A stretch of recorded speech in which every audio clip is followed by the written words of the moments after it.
Hello everyone, कैसे हैं आप सभी लोग? आई होप कि आप सभी लोग बहुत शानदार और जबरदस्त होंगे। जैसा कि आप सभी लोगों के लिए रेलवे के लिए मैं science previous year question daily यहाँ पे 25 क्वेश्चन लेके आता हूँ। आप लोगों को कमेंट बॉक्स में कमेंट करके जरूर बताना है कि 25 में आप लोग कितने क्वेश्चन सही कर पाए। तो चलिए शुरू करते हैं। आज के दिन का सबसे पहला क्वेश्चन आपके स्क्रीन पर आ चुका है। देखिए, एक बार आप सभी लोग भी अपने मन में आंसर को सोचने की कोशिश करिएगा। जहाँ बैठे हैं मेरे साथ पढ़ते चलिएगा ताकि चीजें आपको बेहतरीन तरीके से याद हो जाएं। और बहुत सारे बच्चे कह रहे हैं कि सर क्वेश्चन टफ है, तो देखिए मैं अपने मन से क्वेश्चन नहीं ले आया हूं, सारे ही क्वेश्चन प्रीवियस ईयर पूछे हैं और इसी तरीके से एग्जाम में आता है, इस बात का ध्यान देना। पहला क्वेश्चन कह रहा है, पृथ्वी पर सबसे बुद्धिमान स्तनधारी कौन सा है? डॉल्फिन है, हाथी है, हिरण है, दरियाई घोड़ा है। तो देखिए पृथ्वी पर सबसे बुद्धिमान जो स्तनधारी है वो क्या है? डॉल्फिन है, यानी ऑप्शन नंबर ए क्या होगा इस क्वेश्चन का करेक्ट आंसर होगा। क्लियर है? आगे बढ़ेंगे अगले क्वेश्चन की तरफ। Question number second. Question number second कह रहा है, निम्नलिखित में से कौन सा जीव मोलस्का कुल से संबंधित है? तिलचट्टा है, घोंघा है, केचुआ है, स्टारफिश है। तो आपको बताना है निम्नलिखित में से कौन सा जीव मोलस्का कुल से संबंधित है, तो कौन सा है? आपका घोंघा है, यानी ऑप्शन नंबर बी क्या होगा इस क्वेश्चन का करेक्ट आंसर होगा। क्लियर है? आगे बढ़ेंगे अगले क्वेश्चन की तरफ। क्वेश्चन नंबर थर्ड आपसे कह रहा है, निम्नलिखित में से कौन सा जीव अलैंगिक प्रजनन प्रक्रिया द्वारा प्रजनन नहीं करता है? कोरल, हाइड्रा, स्पंज या एनेलिडा। तो आपको बताना है निम्नलिखित में से कौन सा जीव अलैंगिक प्रजनन प्रक्रिया द्वारा प्रजनन नहीं करता? एनालिडा नहीं करता है, एनेलिडा, यानी ऑप्शन नंबर कौन सा हो जाएगा? डी इस क्वेश्चन का करेक्ट आंसर होगा। बाकी सभी करते हैं, कोरल, हाइड्रा और स्पंज। ये भी आपको बात याद रखना, हो सकता है कल को बात घुमा के पूछ ले। क्लियर है? कौन सा जो है अलैंगिक प्रजनन प्रक्रिया करता है, ये भी ध्यान दीजिएगा। आगे बढ़ेंगे अगले क्वेश्चन की तरफ। क्वेश्चन नंबर फोर कह रहा, अकशेरुकी में कौन शामिल नहीं है? मोलस्का, सरीसृप, एरिकनिड या कीट। तो आपको बताना है अकशेरुकी में कौन शामिल नहीं है, तो भैया कौन सा नहीं है? सरीसृप नहीं है, इस बात का ध्यान देना। ऑप्शन नंबर सेकंड क्या हो जाएगा इस क्वेश्चन का करेक्ट आंसर होगा। क्लियर है? आगे बढ़ेंगे अगले क्वेश्चन की तरफ। क्वेश्चन नंबर फाइव, देखिए ये भी इंपॉर्टेंट है, कई बार पूछा गया है आपके पेपर में। कि पक्षियों के अध्ययन को क्या कहा जाता है? हर्पेटोलॉजी, ऑर्निथोलॉजी, एंथ्रोपोलॉजी या ऑप्थेल्मोलॉजी, इस बात का ध्यान देना। तो यानी पक्षियों के अध्ययन को क्या कहते हैं? पक्षी विज्ञान कहेंगे, यानी ऑर्निथोलॉजी इस क्वेश्चन का करेक्ट आंसर होगा। बहुत ही आसान है। देखिए ये तो ब्रैकेट में दे दिया, थोड़ा सा आसान कर दिया एग्जामिनर ने। अगर ये ना दिया होता तो थोड़ा सा कुछ हो सकता था मुश्किल हो, लेकिन आपको याद रखना है कि पक्षियों के अध्ययन को ऑर्निथोलॉजी कहते हैं, बाकी हिंदी में पक्षी विज्ञान कहते हैं। अगर आता है तो कोई कंफ्यूजन नहीं होना चाहिए। आगे बढ़ेंगे अगले क्वेश्चन की तरफ। क्वेश्चन नंबर सिक्स बड़ा बढ़िया सवाल है। क्वेश्चन कह रहा, निम्नलिखित में से कौन सा कथन मछलियों के बारे में सही नहीं है? मछलियों के हृदय में केवल दो कक्ष होते हैं। ये बात बिल्कुल सही है। आपसे एग्जाम में देखिए डायरेक्ट पूछ सकता है कि मछलियों के हृदय में कितने कक्ष होते हैं। दूसरा पॉइंट कह रहा है, मछलियों के हृदय से रक्त एक चक्र में केवल एक बार जाता है। ये भी बात एकदम सही है। मछलियों में दोहरा परिसंचरण होता है, ये बात गलत है, यानी ऑप्शन नंबर थर्ड क्या होगा इस क्वेश्चन का करेक्ट आंसर होगा। क्योंकि देखिए आप ये जो है मनुष्यों में दोहरा परिसंचरण होता है, इस बात का ध्यान देना। क्लियर है?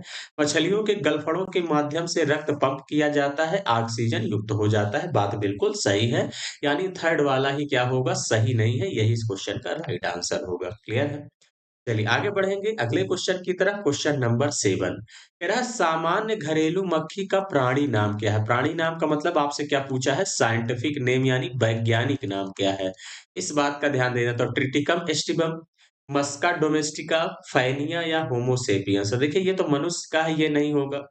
तो इसका मतलब होगा कौन? तो आपका मस्का डोमेस्टिका होगा। ऑप्शन नंबर सेकंड क्या होगा इस क्वेश्चन का करेक्ट आंसर होगा। क्लियर है? आप लोग कहेंगे हाँ बिल्कुल सर, यानी घरेलू मक्खी का प्राणी नाम मस्का डोमेस्टिका, याद किए रहिएगा।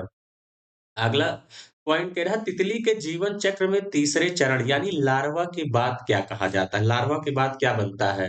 कैटरपिलर बनता है, अंडा बनता है, प्यूपा बनता है या निम्फ बनता है? तो देखिए तितली के जीवन चक्र में तीसरे चरण यानी लार्वा के बाद प्यूपा बनता है, इस बात का ध्यान देना। यानी ऑप्शन नंबर कौन सा हो जाएगा? थर्ड इस क्वेश्चन का करेक्ट आंसर होगा। क्लियर है? आगे बढ़ेंगे अगले क्वेश्चन की तरफ। क्वेश्चन नंबर नाइन कह रहा है, मैल पीगी नलिकाएं किसकी विशेषता है? इकाइनोडर्मिटा की, आर्थ्रोपोडा की, एनेलिडा की या कार्डेटा की? तो आपको बताना है कि मैलपीगी नलिकाएँ किसकी विशेषता है? तो किसकी विशेषता है ये आप लोगों को बताना है, तो ये किसकी है? आर्थ्रोपोडा की है। ऑप्शन नंबर सेकंड क्या होगा? इस क्वेश्चन का करेक्ट आंसर होगा। क्लियर है?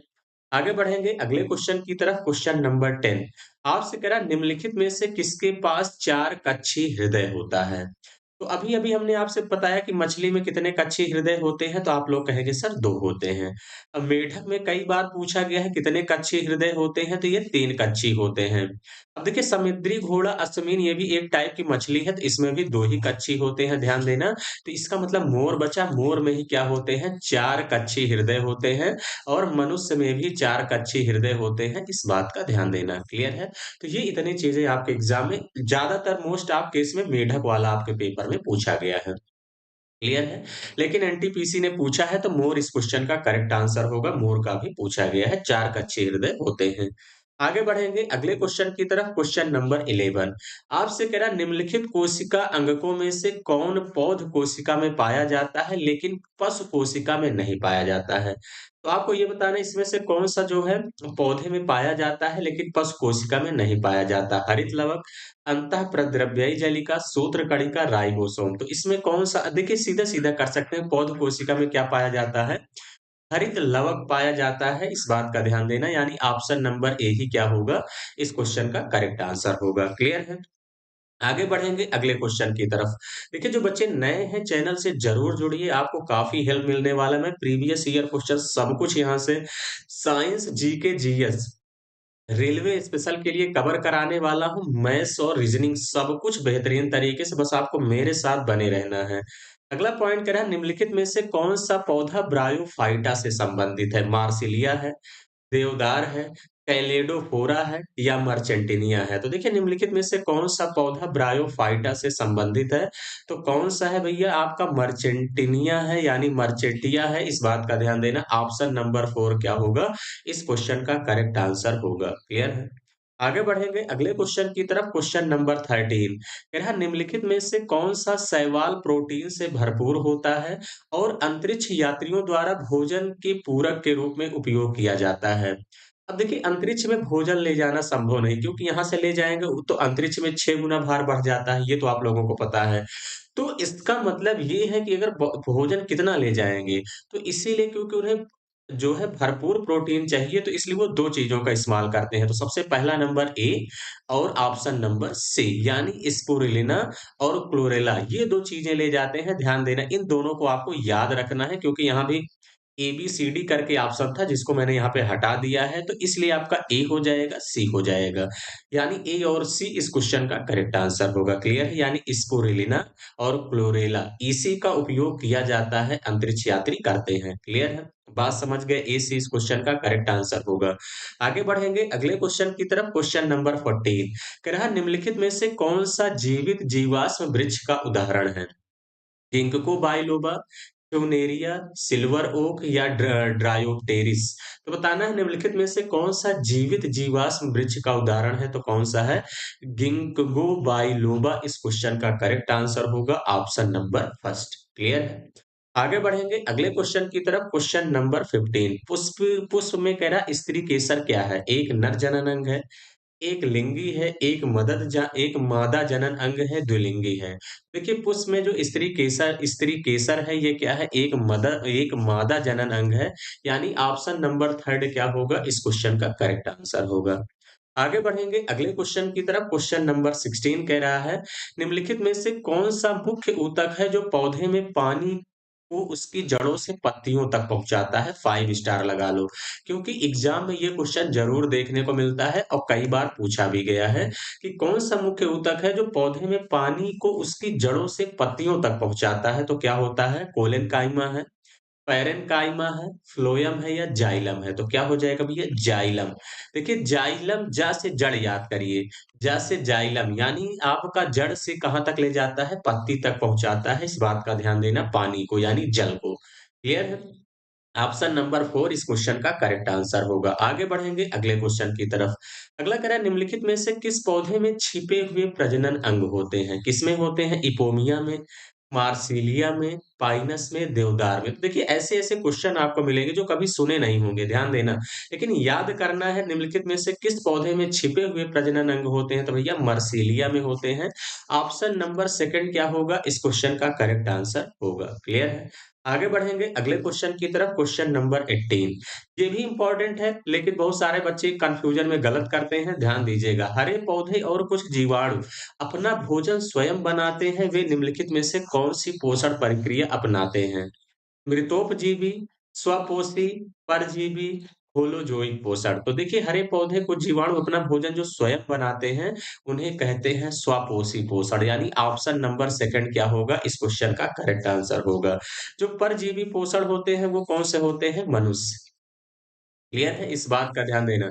अब कुछ बच्चे कहेंगे मनुष्य स्वयं भोजन बनाते हैं। अरे वो आप लोग जो पौधों के द्वारा मिलता है उसको आप बनाते हैं, इस बात का ध्यान देना। आप स्वयं से भोजन नहीं बनाते। नहीं, कुछ बच्चे कहेंगे सर हम तो खुद से भोजन बनाते हैं, यही कन्फ्यूजन होता है। तो स्वपोषी का मतलब जो स्वयं भोजन बनाते हैं, परिक्रिया करते हैं। क्लियर है?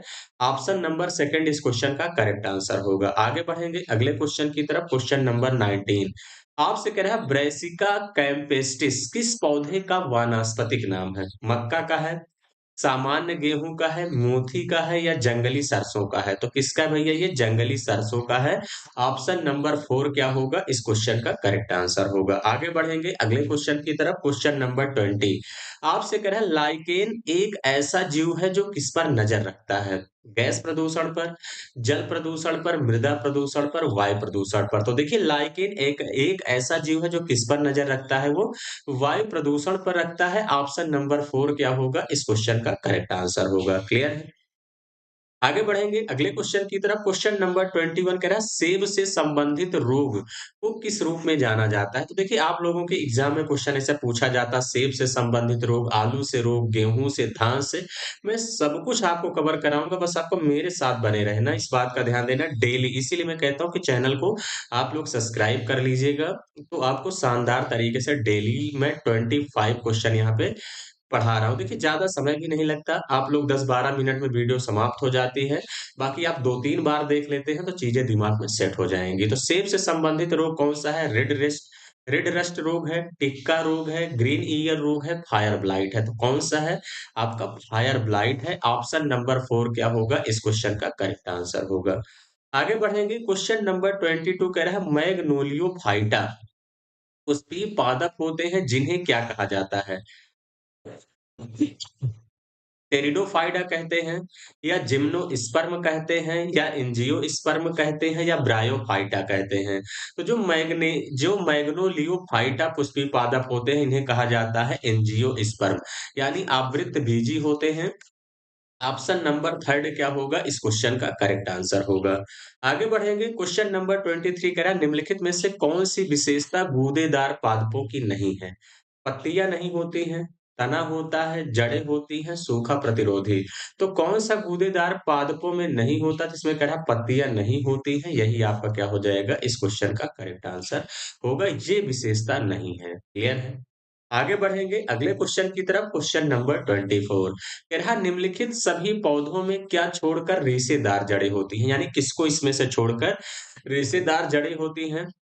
अब देखिए मक्का में भी रेशेदार जड़ें होती हैं, चावल में, गेहूँ में, लेकिन चुकंदर में चुकंदर इस क्वेश्चन का क्या होगा? करेक्ट आंसर होगा। देखिए थोड़ा-सा कुछ चीज़ें ऐसी होती हैं जो थोड़ा-सा कॉमन सेंस वाले क्वेश्चन होते हैं। अगर आप नहीं पढ़े हैं तो भी कर सकते हैं, बस थोड़ा-सा सेंस लगाना है। आगे बढ़ेंगे अगले क्वेश्चन की तरफ और आज के सफर का सबसे आखिरी क्वेश्चन है।